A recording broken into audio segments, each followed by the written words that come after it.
長洲太平清醮壓軸活動搶包山決賽喺午夜舉行，郭家明同公子山分別蟬聯包山王同包山后。一年一度嘅長洲搶包山決賽喺凌晨0時上演。3、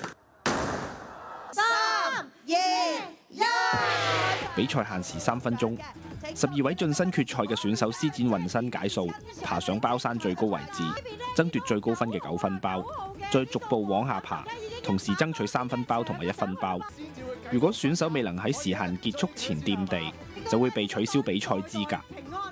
最終包山王由郭家明衛冕，係佢連續11年奪得呢個稱號。佢坦言，只要能夠參賽就已經好開心。個包頂至中嘅位置咧，聽到1分鐘嘅時間咧，剩翻咧，咁我都急不及待咁衝落嚟，好彩都冇俾人 DQ 到咯。其實每年我都係覺得能夠參與都好開心啊！贏唔贏到，我覺得冇所謂嘅。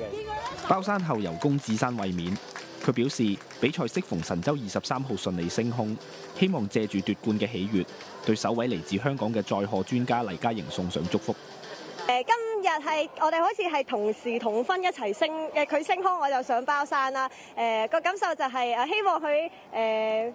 希望佢平平安安上去啦，就更加要平平安安落翻嚟咁樣咯。係啦，好好享受呢個旅程。摘取最多平安包嘅參賽者將獲頒代代平安獎。